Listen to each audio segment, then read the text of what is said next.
जो आंदोलन हुए पिछली बार, जहां वो आकाश लामा जी के नेतृत्व में हुए, चाहे अन्य बौद्ध भिक्षुओं के नेतृत्व में हुए, उस आंदोलन से हमको मिला क्या? 2 साल पहले, 1 साल पहले आंदोलन दोबारा शुरू हुआ, हम भी उसका हिस्सा रहे, हमें भी एज ए मीडिया प्रभारी बुलाया गया, हमसे भी पूछा गया कि बताइए कैसे और क्या करना है। मैं आकाश लामा जी से मिला, मैंने कहा कि बेहतर ये होगा आप लोगों के लिए कि पुराने आंदोलनकारियों से मिलिए, भदंत आनंद जी जिंदा उनसे मिलिए, करुणाकर जी जिंदा उनसे मिलिए, सुरेश ससाई जिंदा उनसे मिलिए, तमाम उन लोगों से, बौद्ध भिक्षुओं से मिलिए, उन आंदोलन के बड़े चेहरों से मिलिए, उनसे पूछे कि आंदोलन कैसे लड़ा जाएगा।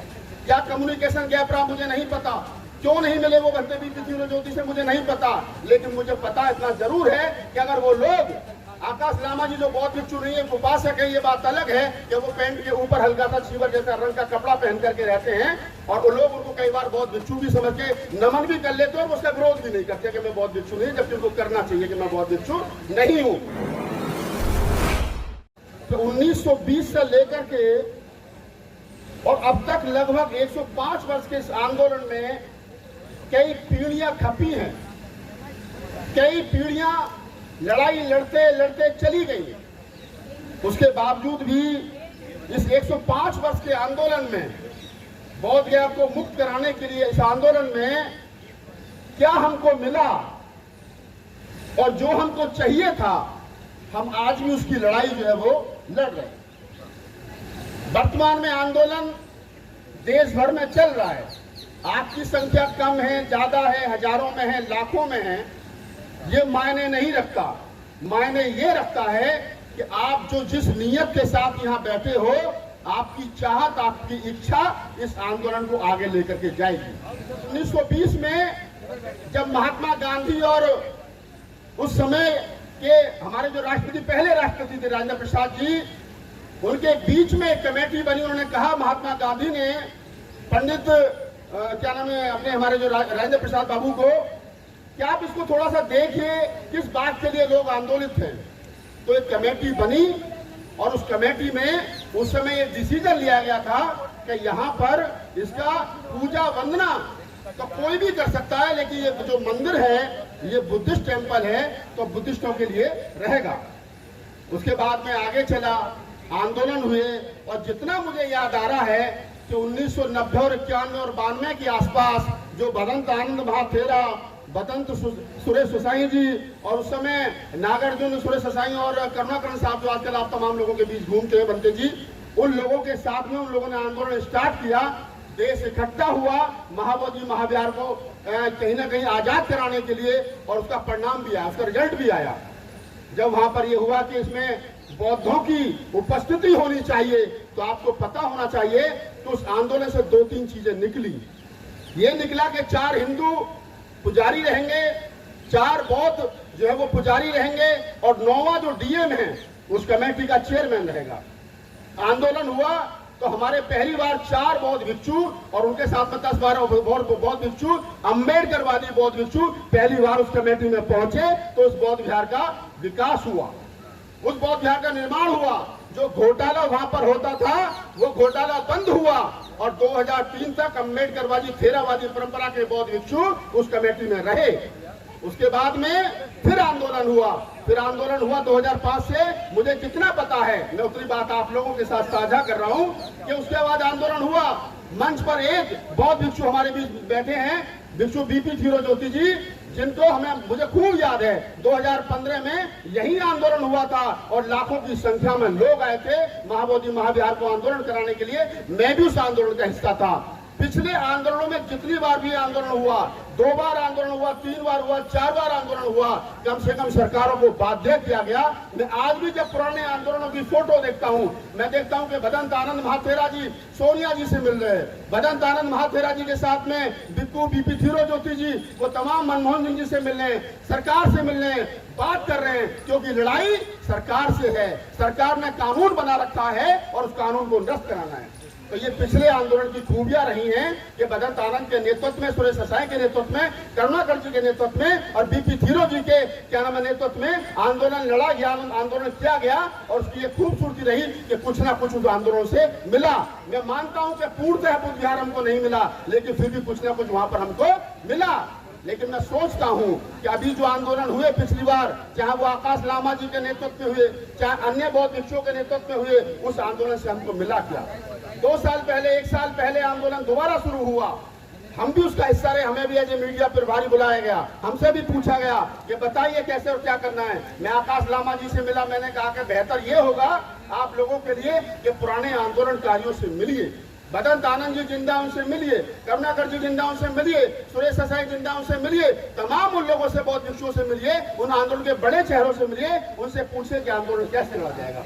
क्या कम्युनिकेशन गैप रहा मुझे नहीं पता, क्यों नहीं मिले वो बंदे भी पृथ्वी ज्योति से मुझे नहीं पता, लेकिन मुझे पता इतना जरूर है कि अगर वो लोग, आकाश लामा जी जो बौद्ध भिक्षु नहीं है, उपासक है, ये बात अलग है कि वो पैंट के ऊपर हल्का सा छीवर जैसा रंग का कपड़ा पहन करके रहते हैं, और वो लोग उनको कई बार बौद्ध भिक्षु भी समझ के नमन भी कर लेते हैं और उसका विरोध भी नहीं करते कि मैं बौद्ध भिक्षु नहीं, जबकि उनको करना चाहिए कि मैं बौद्ध भिक्षु नहीं हूँ।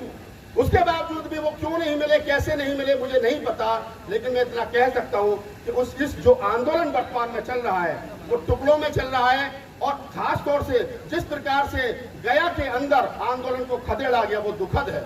आज तक 1920 से लेकर के और 2015-16 तक, जब तक आंदोलन बदंत आनंद महाथेरा, करुणाकर और सुरेश ससाई और बीपी ज्योति जी के नेतृत्व में चला, तब तक आंदोलन की पुलिस की हिम्मत नहीं हुई कि कभी आंदोलनकारियों को खदेड़ दिया जाए। लेकिन इस बार क्या गलती हुई, ये विचारने प्रश्न है। क्या कहाँ कमी रह गई, क्यों पुराने आंदोलनकारियों से नए आंदोलनकारियों ने बातचीत करने में अपनी बेइज्जती महसूस की, क्या कारण, क्या वजह रहा है, इस पर चर्चा करनी चाहिए ओपन मंच पर, जैसे भी हो सके वो कमियां दूर करनी चाहिए। आखिरकार आपको गया पुलिस इतनी बहादुर हो गई, नीतीश सरकार इतनी बहादुर हो गई कि वो हमारे आंदोलनकारियों को खदेड़ देती है, हमारी महिलाओं के बाल नोचती है। और तो और इस आंदोलन की एक उपलब्धि जरूर बता देता हूँ मैं, आपको मेरी बात बुरी लगेगी, मैं बता देता हूँ कि पहली बार बोध गया के अंदर, बोध गया के मेन टेंपल में जय श्री राम के नारे लगे जो आज तक नहीं लगे थे। ये दुखद है और इसके लिए हमको लड़ना पड़ेगा, इसके लिए हमें संघर्ष करना पड़ेगा। पुराने जितने आंदोलन हुए हमको कहीं ना कहीं कुछ ना कुछ मिला। हमारे 4 लोग कमेटी में पहुंचे, थेरावादी, अम्बेडकरवादी बौद्ध भिक्षु कमेटी में पहुंचे, उन्होंने विकास किया। और इस बार आंदोलन में ये हुआ कि आपसी में लड़ने के बाद में हमारे ऊपर मुकदमे हुए, एक बौद्ध भिक्षु विनयाचार्य जी जेल गए। हमारे उसी मेन टेंपल में जो हमारी आस्था, हमारी श्रद्धा का केंद्र है, वहां पर जाकर के कुछ लोगों ने, कुछ मनुवादी लोगों ने जय श्री राम के नारे लगाए।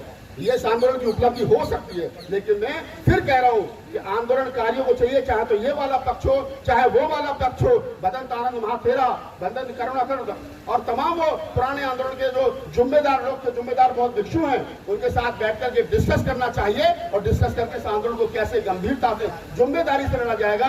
मैं चाहता हूं इस आंदोलन से देश का वो प्रत्येक व्यक्ति जुड़े जो बाबा साहब डॉक्टर अम्बेडकर और फूले कबीर नानक रैदास के आंदोलन से जुड़ा है। जब वो व्यक्ति जुड़ेगा, इस आंदोलन को अपना समझेगा, यहाँ आएगा, तो निसंकोच रूप से मैं कह सकता हूं कि यह आंदोलन बड़ा बढ़ेगा। यह संख्या हजारों में नहीं, लाखों में होनी चाहिए। वर्तमान सरकार जो विदेश के अंदर जाकर के कहती है कि हम तो बुद्ध की धरती से आए, हमने दुनिया को बुद्ध दिया है, हमने युद्ध नहीं दिया, उसी सरकार ने भारत में बुद्ध के खिलाफ युद्ध छेड़ रखा है। ये बात हमको समझनी पड़ेगी। और यहाँ पे बौद्ध भिक्षुओं को भी चाहिए, जो लोग, जो बौद्ध भिक्षु आरएसएस की गोद में बैठ करके बुद्ध और राम की बात कर रहे हैं, उनको कम से कम बाबा साहब डॉक्टर अम्बेडकर की 22 प्रतिज्ञा पढ़ लेनी चाहिए कि देश के अंदर अगर बुद्धवाद जिंदा है तो वो अम्बेडकरवाद की वजह से जिंदा है। बुद्ध और अम्बेडकर एक सिक्के के 2 पहलू हैं। अम्बेडकर को अलग करके हम बुद्ध को जिंदा नहीं रख सकते, और जो लोग अम्बेडकर को अलग करके बुद्ध को जिंदा रखना चाहते हैं उनको खास चेतावनी है। मैं एक बात और कह रहा हूं, इस देश के अंदर 2 तरीके की विचारधारा रन कर रही है। पहली विचारधारा समझ लेना, मोटा मोटी बता रहा हूं, नहीं तो डिटेल में जाऊं तो लंबा हो जाएगा भाषण। इस देश के अंदर ये जितने जोर से जय भीम का नारा लगा रहे हैं और जितने जोर से जय श्री राम का नारा लगा रहे हैं, ये दोनों एक ही पिच पर बैटिंग कर रहे हैं। ना तो उनके पास में वैचार की ज्ञान है, ना इनके पास में वैचार की ज्ञान है। ये दोनों आरएसएस की गोद में चल रहे हैं, ध्यान रखना।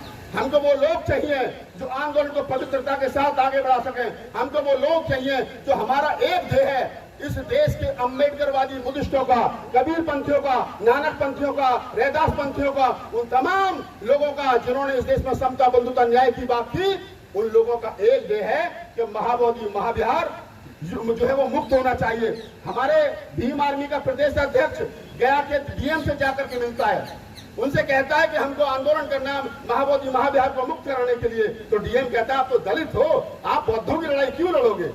ये सवाल बनता है क्या? अगर इस देश के ईसाइयों की न्याय की लड़ाई मैं लड़ूंगा तो क्या मुझे कानून रोक लेगा? नहीं ना। लेकिन डीएम ये कह करके पीछा छुड़ाता है, आप दलित हो, आप बौद्धों की लड़ाई नहीं लड़ सकते। तो मैं यहाँ से खड़े होकर के डीएम साहब को चेतावनी देता हूँ और बताता हूँ कि इस देश का दलित ही बौद्ध है, ये ध्यान रखना। इस देश का जो दलित है ना वही बौद्ध है, इस देश का ओबीसी बौद्ध है। ब्राह्मण, क्षत्रिय, वैश्य, इन तीन जो जाति और वर्ण है, इनको छोड़ करके जो 85% आवाम है वही बौद्ध है। और उन बौद्धों से टकराने की कोशिश मत करो। हमारी भी जिम्मेदारी बनती है कि हम उन लोगों के बीच में जाएं और उनको तैयार करें कि इस देश का जाट, गुर्जर, यादव, खटीक, पासी, चमार, धानक, ये जितनी जाति है सब भगवान बुद्ध के वंश से है। और चमार तो चीवर से निकला हुआ शब्द है। हम तो असली बुद्धिस्ट हैं, तो हमको भी चाहिए कि जो हमारे मंदिर में उन लोगों ने कब्जा कर रखा है तो हमें वो छुड़ाना है। और एक बड़ी बात क्या करके अपनी बात खत्म करता हूं, जो लोग ये कहते हैं कि भगवान बुद्ध तो विष्णु के अवतार थे, तो मेरी उनसे अपील है हाथ जोड़ करके कि आपको चाहिए कि विष्णु के देश के अंदर जितने मंदिर हैं वहां भगवान बुद्ध की मूर्ति लगाओ और पुजारी बौद्ध भिक्षु होना चाहिए। हमारी मांग है, ये हमारी डिमांड है। क्या हिंदू ऐसा करेंगे? क्या हिंदू ऐसा करेंगे कि विष्णु के मंदिर में भगवान बुद्ध की मूर्ति लगाएंगे? क्योंकि भगवान बुद्ध तो अवतार है उनके, नहीं लगाएंगे। ये आपको गुमराह कर रहे हैं और ये बड़े चंट और चालाक लोग हैं और सरकार के इशारे में सब कुछ चल रहा है। आजकल तो अभी देखा गया है कि सरकार की गोद में बैठे हुए लोग जो है वो भगवान बुद्ध के धम्म को विदेशी धम्म बता रहे हैं, सम्राट अशोक के धम्म को विदेशी बता रहे हैं। आप समझिए इस षड्यंत्र से लड़ने की जरूरत है। मैं धन्यवाद देता हूँ, साधुवाद देता हूँ। जिस दौर में सच बोलने पर मुकदमे हो रहे हो, जिस दौर में सच बोलने पर लोगों को खदेड़ा जा रहा हो, गोलियां चल रही हो, उस दौर में आप सच की लड़ाई लड़ रहे हो। और मैं तो दिन रात लड़ता हूँ, मेरे ऊपर तो 10-12 मुकदमे भी हैं, मुझे कोई दिक्कत भी नहीं है। लेकिन फिर भी हमारे बड़े भाई खड़े हैं, हमारे छोटा भाई आकाश खड़ा है, हमारे मीडिया के साथी खड़े हैं, तमाम लोग। मैं फिर भी कहता हूँ कि लड़ाई तो लड़ी जाएगी। मनोज अंसारी जी खड़े, हमारे बड़े भाई पीछे, बड़े भाई खड़े, सुदेश तंवर जी, हमारी हिम्मत, हमारे हर तरीके से हमें सहयोग करते हैं। मैं कह रहा हूँ आप तमाम लोगों से, लड़ाई लड़ी जाएगी, या तो इस पार रहेंगे या उस पार रहेंगे, बीच की लड़ाई नहीं लड़ी जाएगी। ये तो बीच की लड़ाई करने वाले लोग हैं, इनसे सावधान रहने की जरूरत है। और मैं अंत में गुजारिश आप लोगों से कर देता हूँ, मंच आप यहाँ लगाइए, गया में लगाइए, दिल्ली में लगाइए, कहीं भी लगाइए, कम से कम एक बात जरूर ध्यान रखना कि आपके बीच में कोई ऐसा आदमी ना जाए कि मंच पर तो लंबी लंबी बात करता हो और घर में चिड़ियाघर बना रखा हो। ऐसे लोगों से सावधान रहने की जरूरत है। ये आधे अम्बेडकरवादी और आधे क्या नाम है हिंदूवादी, आधे दूसरे वादी, इनसे सावधान रहिए। ये पवित्र मंच है, बाबा साहब डॉक्टर अम्बेडकर की 22 प्रतिज्ञाओं से पवित्र मंच है। इस मंच पर वही आदमी आना चाहिए जो डॉक्टर अम्बेडकर की 22 प्रतिज्ञा और बुद्ध के 5 शील का पालन करता हो। और अगर नहीं है तो उसका बैन होना चाहिए, उसका बहिष्कार होना चाहिए। वो कितना ही पैसा चाहिए, नहीं चाहिए हमें ऐसा पैसा जो आरएसएस और बीजेपी के बैंकों से होकर के हमारे मंचों तक पहुंचता हो। आपने मेरी बात को सुना, मैं बहुत बहुत आभार, बहुत बहुत धन्यवाद। आप तमाम लोग इस आंदोलन से जुड़िए, इस आंदोलन को बढ़ाइए। हमारे बीच हमारे छोटे भाई कुमार आकाश हैं, बड़े अच्छे शायर हैं, कवि हैं और हमारे शिष्य भी हैं। मैं चाहूंगा कि 2 मिनट वो भी अपनी बात रखेंगे। तो बहुत बहुत आभार और खास तौर से